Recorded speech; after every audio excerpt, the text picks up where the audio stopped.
नमस्कार दोस्तों bladder infection या मूत्राशय में इन्फेक्शन एक प्रकार का यूरिन इन्फेक्शन होता है। ब्लैडर यानी कि मूत्राशय श्रोणि यानी कि पेल्विस में स्थित मांसपेशियों का एक खोखला अंग होता है जिसके दो काम होते हैं, मूत्र का संग्रह करना और मूत्र को शरीर से बाहर निकालना यानी कि निष्कासित करना। दोनों गुर्दों से मूत्र नली यानी कि यूरेटर के द्वारा मूत्राशय में आता है जो निष्कासित होने तक वही रहता है। बाहर निकलते समय मूत्राशय की मांसपेशियां सिकुड़ती है और मूत्र मार्ग यानी कि यूरेथ्रा के द्वारा शरीर से बाहर जाता है। बैक्टीरिया मूत्र मार्ग द्वारा शरीर में प्रवेश करता है और मूत्राशय तक पहुंच जाता है जिससे कि ब्लैडर इन्फेक्शन होता है। ब्लैडर इन्फेक्शन के अधिकतर मामले अचानक होते हैं और कुछ मामलों में ये बार बार भी हो सकता है। ब्लैडर इन्फेक्शन से सिस्टाइटिस हो सकता है जिसमें मूत्राशय में सूजन हो जाती है और आमतौर पर सिस्टाइटिस बैक्टीरिया के कारण हुए इन्फेक्शन की वजह से ही होता है, लेकिन कुछ मामलों में ये ईस्ट या वायरस से हुए इन्फेक्शन, ब्लैडर के केमिकल उत्तेजक और कुछ अज्ञात कारणों से भी हो सकता है। ब्लैडर इन्फेक्शन ज़्यादातर गंभीर नहीं होते हैं लेकिन ये गुर्दे तक फैल सकते हैं जिससे गंभीर समस्याएं हो सकती है और इसीलिए ब्लैडर इन्फेक्शन का जल्द इलाज करना महत्वपूर्ण होता है। ज़्यादातर मामलों में डॉक्टर बैक्टीरिया को मारने के लिए एंटीबायोटिक दवाओं का उपयोग करते हैं। पुरुषों की तुलना में महिलाओं को ब्लैडर इन्फेक्शन होने का जोखिम अधिक होता है और इसीलिए उन्हें इसके लक्षणों का खास ध्यान रखना चाहिए। और अब हम दोस्तों जानेंगे कि ब्लैडर इन्फेक्शन के लक्षण क्या होते हैं। तो दोस्तों ब्लैडर इन्फेक्शन के लक्षण उसकी तीव्रता के आधार पर अलग अलग हो सकते हैं। पेशाब करते समय आपको तुरंत इसके लक्षणों और दर्द की तीव्रता के आधार पर इसका एहसास हो जाएगा। इसके कुछ सामान्य लक्षणों की बात करें तो उनमें है पेशाब में दर्द और जलन, पेशाब में खून आना या उसका रंग गहरा होना, बार बार पेशाब आना, पेशाब में बदबू आना, बार बार पेशाब करने की भावना होना, पेट या फिर पीठ के निचले हिस्से में ऐंठन या दबाव होना। ब्लैडर इन्फेक्शन के फैलने से पीठ के बीच के हिस्से में भी दर्द हो सकता है जो गुर्दे के इन्फेक्शन से संबंधित होता है और ये दर्द आपकी गतिविधि या अवस्था पर निर्भर नहीं करता और लगातार होता रहता है।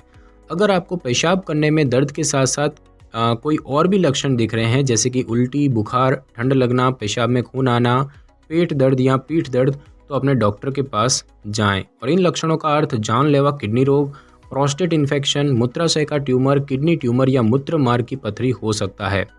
कुछ और भी ऐसी समस्याएं हैं जो होने पर आपको डॉक्टर के पास जाना चाहिए, जैसे कि इलाज के बाद भी इन्फेक्शन के लक्षण अनुभव करना, लगातार दर्द होना या पेशाब करने में कठिनाई होना, ये भी एक एसटीडी, योनि के इन्फेक्शन, गुर्दे की पथरी, प्रोस्टेट बढ़ना, मूत्राशय या प्रोस्टेट ट्यूमर के लक्षण हो सकते हैं।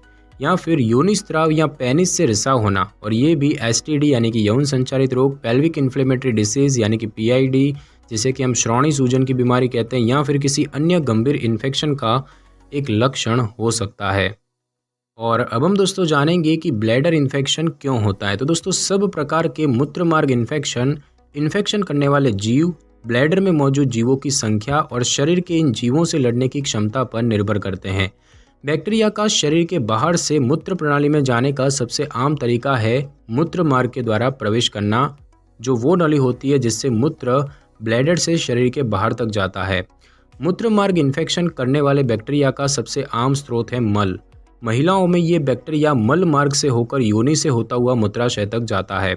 कभी कभी बैक्टीरिया आसपास की त्वचा से भी मूत्र मार्ग में प्रवेश करता है। मूत्र मार्ग की लंबाई कम होने के कारण महिलाओं को ब्लैडर इन्फेक्शन होने का जोखिम अधिक होता है। 1 साल तक के बच्चों में लड़कों को मूत्र मार्ग इन्फेक्शन होने की संभावना अधिक होती है और उसके बाद इसकी संभावना लड़कियों में अधिक होती है जो बड़े होने पर भी अधिक ही रहती है। अभी तक ई कोलाई को ब्लैडर इन्फेक्शन करने वाला सबसे आम बैक्टीरिया माना जाता है। कभी कभी ब्लैडर इन्फेक्शन फफूंद के कारण भी होता है और कैंडिडा इसके लिए जिम्मेदार सबसे आम फफूंद है। कुछ दुर्लभ मामलों में वायरस भी ब्लैडर इन्फेक्शन करते हैं। अस्थि मज्जा का प्रत्यारोपण ऑपरेशन होने के बाद और कमजोर प्रतिरक्षा प्रणाली वाले व्यक्तियों को वायरल सिस्टाइटिस यानी कि ब्लैडर में सूजन हो सकता है। और अब हम दोस्तों जानेंगे कि ब्लैडर इन्फेक्शन का खतरा कब बढ़ जाता है। तो दोस्तों ब्लैडर इन्फेक्शन किसी भी व्यक्ति को हो सकता है, लेकिन मूत्र मार्ग की लंबाई कम होने के कारण पुरुषों की तुलना में महिलाओं को इसका अधिक जोखिम होता है क्योंकि इससे बैक्टीरिया का मूत्राशय तक पहुंचना आसान हो जाता है। पुरुषों की तुलना में महिलाओं का मूत्राशय मलाशय से ज़्यादा पास होता है जिससे बैक्टीरिया के लिए मूत्र मार्ग तक पहुंचना आसान हो जाता है। उम्र के साथ साथ पुरुषों में उनकी पौरुष ग्रंथि का आकार बढ़ सकता है जिससे मूत्र के प्रवाह में रुकावट आती है और उन्हें यूटीआई होने का जोखिम बढ़ जाता है। महिलाओं और पुरुषों दोनों के लिए ब्लैडर इन्फेक्शन के अन्य जोखिम कारकों की बात करें तो उसमें है प्रेगनेंसी, शुगर, उम्र का बढ़ना, यूरिनरी रिटेंशन, मूत्र मार्ग में सर्जरी होना, मूत्र मार्ग का संकुचित होना, कम चलना फिरना, प्रतिरक्षा प्रणाली कमज़ोर होना, तरल पदार्थों का कम सेवन करना, मूत्राशय या मूत्र मार्ग में रुकावट होना, आंत्र असंयम होना, जन्म से या चोट के कारण मूत्र मार्ग की असामान्यता होना, मल्टीपल स्क्लेरोसिस जैसी तंत्रिका तंत्र से संबंधित समस्याएं जो मूत्राशय को प्रभावित करती है। साथ ही साथ स्वयं मूत्र न कर पाने की स्थिति में मूत्र के प्रवाह के लिए मूत्र मार्ग द्वारा मूत्राशय तक एक ट्यूब डालना, जिसे कि हम यूरिनरी कैथेटराइजेशन कहते हैं। और अब हम दोस्तों जानेंगे कि ब्लैडर इन्फेक्शन होने से कैसे रोक सकते हैं। तो दोस्तों जीवन शैली में कुछ बदलावों से ब्लैडर इन्फेक्शन होने का जोखिम कम किया जा सकता है। यदि आपको बार बार ब्लैडर इन्फेक्शन हो रहे हैं तो आपके डॉक्टर आपको रोज़ाना कुछ मात्रा में एंटीबायोटिक दवाएं लेने की सलाह दे सकते हैं। जीवन शैली में बदलावों की बात करें तो उसमें है रोज़ाना करौंदा या क्रैनबेरी का जूस पिएं, ज़रूरत महसूस होते ही पेशाब करें, कॉटन का अंडरवियर और ढीले कपड़े पहनें, सेक्स से पहले और बाद में पेशाब करें, नहाने के लिए बाथ टब या बाल्टी की जगह शॉवर को प्राथमिकता दें। अगर आप एक महिला हैं तो पेशाब करने के बाद अपने अंगों को सही से पोंछें और पोंछते वक्त आगे से पीछे की ओर हाथ घुमाएं। रोज़ाना 6 से 8 गिलास पानी पिएं, लेकिन पहले डॉक्टर से अपने हेल्थ के आधार पर तरल पदार्थ की सही मात्रा के बारे में सलाह लें। गैर स्पर्मिसाइड यानी कि नॉन स्पर्मिसाइड चिकनाई वाले कॉन्डम का उपयोग करें।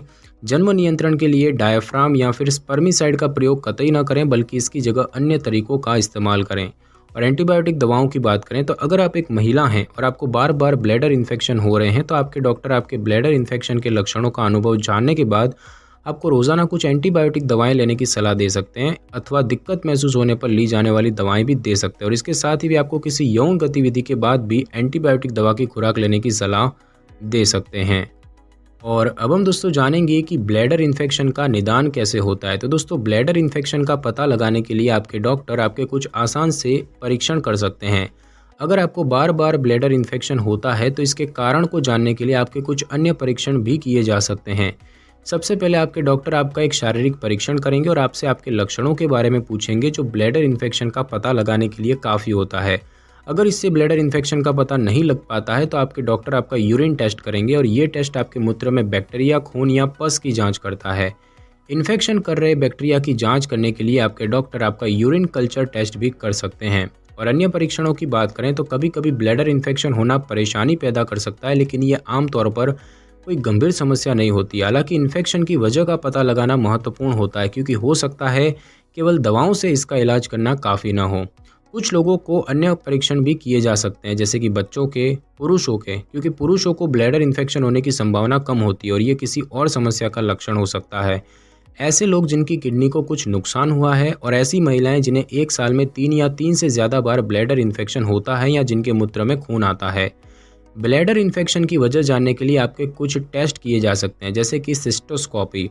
तो इस परीक्षण में आपके डॉक्टर आपके मूत्र मार्ग में एक पतली सी ट्यूब डालते हैं जिस पर एक छोटा सा कैमरा होता है, जिससे मूत्र मार्ग की समस्याओं का पता चलता है और इससे बायोप्सी के लिए एक टिश्यू का नमूना भी लिया जा सकता है।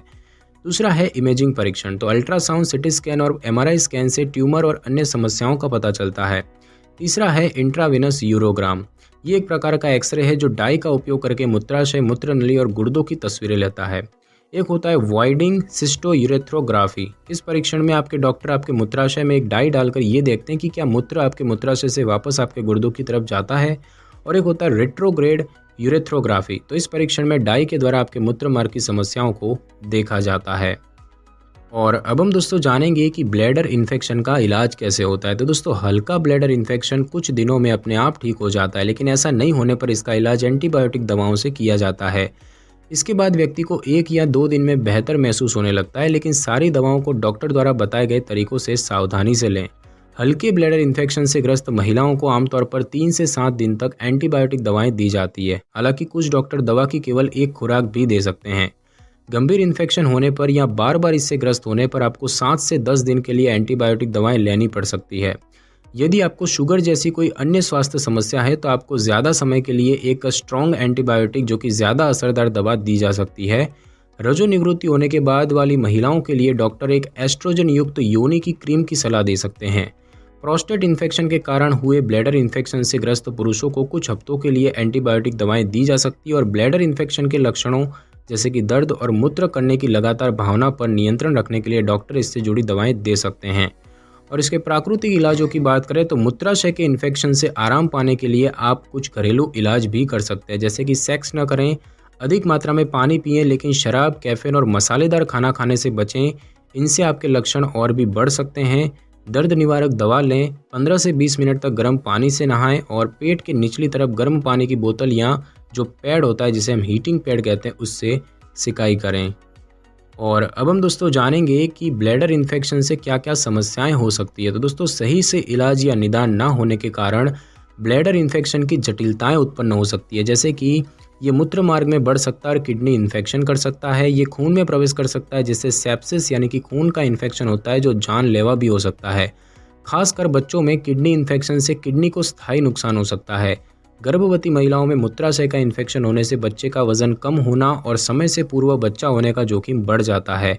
बार बार मूत्र मार्ग के इन्फेक्शन या गोनोरिया जैसे यौन संचारित रोगों से मूत्र मार्ग संकुचित हो जाता है। तो दोस्तों आज की इस वीडियो में बस इतना ही। अगर आपको मेरी ये वीडियो और जानकारी अच्छी लगी हो तो वीडियो को लाइक और शेयर कर दीजिए और कमेंट करना बिल्कुल भी ना भूलें। और अगर आप हमारे चैनल पर नए हैं तो चैनल को कर ले सब्सक्राइब और बेल आइकन के बटन को ज़रूर क्लिक कर ले ताकि मेरी नई वीडियो की नोटिफिकेशन सबसे पहले आपको मिल सके। Thanks for your time.